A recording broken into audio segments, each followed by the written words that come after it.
Happy Monday morning sa ating mga ka-guys at sa ating mga kasari. Makulimlim ang umaga ni Kuya AJ today guys sa Davao City dahil may low pressure daw today. So makulimlim ang araw natin and kahit alas 7 na pasado hindi pa rin nagpapakita si Haring Araw and meron tayong taligsik ginagmay. Basa-basa ang atong kalsada. Ayan, pero hindi yan ang topic ni Kuya AJ today. Dahil may napamili kami kahapon. Sunday kahapon guys. So naggrocery si Kuya AJ ninyo. And ito, nakasalansan na dito sa ating mga lagayan. Sa ating area. Ang mga pinamili namin. Maaga namin siya gihabwa. Sa aming sasakyan. And ito meron pa. Nasa sahig na. Ito galing SNR at saka itong mga bundles ng Sicheria dito galing yan sa tawag nito sa Great Wall of China. Great Wall of Davao. At saka after ng grocery namin is dumaan kami sa bangkiruhan para makapamili ng konting gulay. Yan, so balik tayo guys. Nakadaan kami sa bangkiruhan, nakapamili kami ng konting gulay and alam na natin na pag Sunday guys is iba po ang presyohan sa bangkiruhan. So kahit na medyo mahal siya, namili pa rin kami. At least may display kami kaysa wala. At least meron kahit konti. And bago pala kami nagbangkiruhan after namin ng Great Wall, share ko lang na dumaan kami sa ito, meron kaming hinanap kasi na Milo Champs dahil wala po siya sa Great Wall, ubos ang stock sa Great Wall. So naghanap kami ng mabilihan. So nakabilis ko AJ ng isang box na. And shout out kay sis Joylyn Carillo, ating kasari from Davao City din. Kasi siya yung nag-info sa akin saan makabili ng Milo Champs Bites na super lakas ang bintahan. So ayan guys.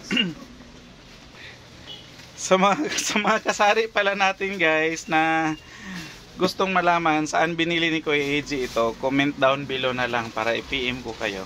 Okay, PM na lang guys.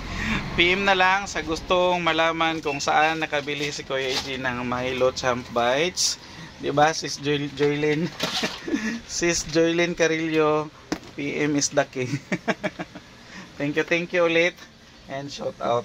Ayan, so marami pa tayo dito guys, mga naka-box. Mamaya ko na yan siya tawag nito. Mamaya na yan buksan ni Kuya AJ. Kung mabuksan. At saka meron tayo ditong C2 solo, bali dalawang box. Isang box niya nakuhaan na yan. Ito bago to. Ayan. So, ano pa ba? Meron na din kaming mga ganito. Pang na yan, pang hinay-hinay o pundo para sa Pasko. Kaya mabenta yan siya sa Pasko. Hindi talikod lang ni Kuya AJ. Ay, meron din pala na na mabenta din dito sa amin si seafood na noodles from Japan. Pero hindi siya galing sa Japan guys, galing lang siya sa SNR. Ayan. Namili kami ng mga 10 ata nito. Kasi mabenta to. May namimili sa akin ito ng mga tag 3 piraso. Plus, paborito din ito ng aming Baba Shane. Siya yung number 1 customer namin dyan sa Japanese noodles. Ayan. So, bubuksan ni Kuya AJ to guys. Ang ating Milo Champs. Kuha lang ko ng gunting.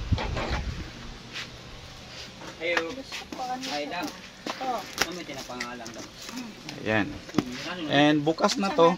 Bukas na siya dahil pag dating nito sa counter is binubuksan nila para ma-check ang laman. So buksan na lang iwas ni Kuya AJ. So ito yung ating mga Milo Champs. Super mabenta. So isang box na kinuha ni Kuya AJ. Isang box na para hindi tayo maubusan kasi mahirap siya hanapin. Mahirap hanapin at kahit doon sa bilihan is hindi po siya naka-display. So kailangan mo talagang maghanap ng paraan paano makakuha. Ewan, ba't nilagay na display? Ano yung nila, ano yung purpose na hindi siya i-display na mabenta man sana.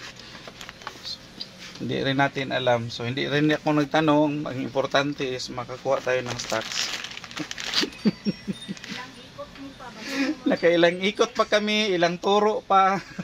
Tinuro pa kami doon sa mga stick dahil doon daw naka-display. Pagdating namin doon is wala. So naghanap na naman kami ng mapagtanungan. Nakailang tao pa kami matanungan bago pa kami namin natumbok yung concerned personnel para mamigay ganito. Good thing na pag namin is andoon na siya, pagbalik namin sa lane andoon na siya, so diretso na siya umuo nang tanungin ko kung meron, sabi niya oo, so nanguha siya ganito. Ewan saan niya kinuha guys, nawala siya sa good morning Ma'am Iya. Morning. Nawala siya saglit, pagbalik niya may dala na siyang ganito. Ayan. Ha? Doon lang manggugin sa taas. Tama no? Nag-alis lang pala siya kung saglit, may hinatid. May hinatid tapos pagbalik mali pala. Kalimutan ng matandang vlogger ang pangyayari kahapon. Nasa taas lang pala ng kanilang mga shelves, yung sa kanilang mga tawag nito, buffer stocks nakalagay itong karton na to. So, ayan. So natawa lang si Kuya AJ sa mga pangyayari. At saka ito, may na naman tayo, balikan ko lang itong mga sitsirya natin kasi ito itong si inihaw na bangos, binta to, kaya ang ginawa namin, kumuha na kami ng isang bag na kinuha namin, at saka itong mga sitsirya, mga tahos, mga mga corn super crunch na tag 12 pesos, pati si tahos as in tatos tag 12 na yan siya guys. Ito si inihaw na bangos tag 10 pesos binta namin, at saka itong si Criss Cross, si Kisda, sabihin ko na lang din kahit na stocks na namin to, tag 10 pesos din binta namin ito. At saka may mga nakabundle pa tayo dyan guys na mga sitsirya na assorted na yan siya, halo-halo na. Itong Mr. Chips namin na malaki, isang kahon is 30 pesos ang binta. Si Nova na malaki is 40 pesos ang binta. Si Nova na maliit, ito is 20 pesos ang binta namin guys. Ayan. So yan na naman ang pagkaabalahan i-display ni Kuya AJ ang ating mga sitsirya. Dahil ako yung nakatoka. So bye bye na lang muna for now mga ka-guys, and thank you sa pagsama ninyo sa mga vlogs ni Kuya AJ.